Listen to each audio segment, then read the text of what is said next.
प्रयागराज में 13 तारीख से महाकुंभ की शुरुआत होने वाली है और वहाँ पर करोड़ों श्रद्धालु पहुँचेंगे और इसमें से बहुत से श्रद्धालु ऐसे होंगे जो कि कानपुर या उस पे आसपास के क्षेत्रों से पहुँचने वाले हैं और उनके लिए कानपुर पुलिस की तरफ से विशेष व्यवस्था की गई है। इन व्यवस्था को आप भी सुन लीजिए, जान लीजिए, क्योंकि अगर आप महाकुंभ में जाने वाले हैं तो आपको इसके बारे में पता होना चाहिए। हमारे साथ मौजूद हैं कानपुर के अपर पुलिस आयुक्त हरीश चंद्र जी, उनसे बात कर लेते हैं।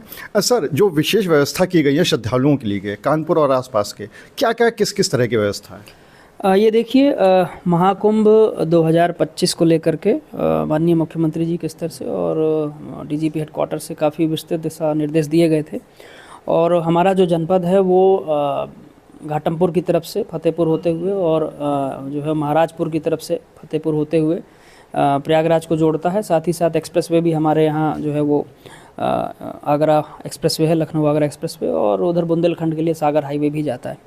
तो पर्याप्त मात्रा में इस क्षेत्र से और इसके आसपास के क्षेत्रों से श्रद्धालु जो है वो दर्शन करने और स्नान करने जाते हैं। उसको देखते हुए एक विस्तृत रूपरेखा जो है वो कानपुर नगर पुलिस कमिश्नरेट ने तैयार की है, जिसमें हमने लगभग हमारे 24 पुलिस स्टेशंस जो है वो इस पूरे क्षेत्र में प्रभावित हो रहे हैं और लगभग 40 पुलिस आउटपोस्ट हैं जो उसको कवर कर रही हैं। इन सभी जगहों पे जो है वो पर्याप्त पुलिस बल की व्यवस्था की गई है। साथ ही साथ जो है वो बहुत सारे हमारे चेक पोस्ट हैं जहाँ पे हमने जो है वो नाका लगा करके चेकिंग के लिए फ्रिस्किंग चेकिंग चल रही है। हाइड्रास की व्यवस्था की गई है, क्रेन्स की व्यवस्था की गई है। NHIA के सहयोग से जो है वो बहुत सारे एम्बुलेंसेज और क्रेन्स को हमने जो है वो डिप्लॉय कराया है। जो उनके ड्राइवर्स हैं, जो हाइड्रा के ड्राइवर्स हैं, उन सब के कॉन्टैक्ट डिटेल्स लोकल पुलिस से शेयर किए गए हैं। एक इनकी कोऑर्डिनेशन बैठक भी DCP ट्रैफिक की अध्यक्षता में हो चुकी है।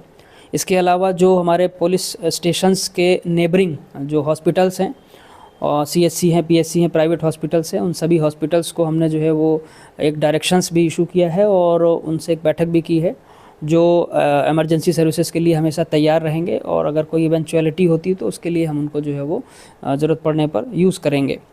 उनके डॉक्टर्स से भी जो है वो हम लोगों ने कोऑर्डिनेट किया है। साथ ही साथ जो हमारे मेन हॉस्पिटल्स हैं, जो बड़े सरकारी और प्राइवेट हॉस्पिटल्स हैं, उनको भी हमने जो है वो मुख्य धारा में रखा है और ज़रूरत पड़ने पे उनका उपयोग किया जाएगा। तो कुल और इसके अलावा जो प्रिवेंटिव पॉइंट ऑफ व्यू से है, इसमें कई प्रकार के हमारे जो है वो चेकिंग अभियान चल रहे हैं। ऑपरेशन कवच चल रहा है, ऑपरेशन जो है वो नाकाबंदी चल रहा है, ऑपरेशन जो है वो आइडेंटिफिकेशन चल रहा है। इस तरह के कई अभियान चल रहे हैं जिसमें बॉर्डर के क्षेत्रों की चेकिंग, जिसमें संदिग्ध व्यक्ति, संदिग्ध लोगों की चेकिंग, रोडवेज बस स्टैंड्स की चेकिंग। तो ये बहुत डिटेल्ड में एक कार्य योजना बनाई गई है और इसका उद्देश्य सिर्फ इतना है कि जो भी श्रद्धालु महाकुंभ में जो है वो दर्शन करने जा रहे हैं, वहाँ पे स्नान करने जा रहे हैं, उनको सुगमता से और अच्छे तरीके से जो है वो जो राज्य सरकार की व्यवस्थाएं हैं उसका यूज़ उनको मिले और वो जा कर के वहाँ से सकुशल लौट करके अपने घरों को जाएं। सर, कई बार ऐसा होता है कि महाकुंभ में ज़्यादा भीड़ हो जाती है तो वहाँ पे एंट्री बंद कर दी जाती है, तो रास्ते में जो इन ट्रांजिट होते हैं श्रद्धालु, उनके क्या कोई रुकने की व्यवस्था या उस तरह की कोई व्यवस्था की गई है? हाँ, उसके लिए भी कुछ व्यवस्थाएं जो है वो हम लोगों ने की हैं। जो इन रूट की जगहें हैं, जैसे आप घाटमपुर की तरफ से देखेंगे और फतेहपुर की तरफ से देखेंगे, तो वहाँ पर हम लोगों ने जो है वो कुछ कॉलेजेस को चिन्हित किया है, कुछ स्थान ऐसे चिन्हित किए गए हैं जहाँ पर की पार्किंग की व्यवस्था है, जहाँ पर लोगों के रुकने की भी व्यवस्था की गई है। और यदि बहुत ज़्यादा क्राउड कुंभ में होता है और वहाँ से हमें कोई संकेत मिलता है तो क्राउड होल्डिंग के लिए भी हम लोगों ने कार्य योजना बनाई है।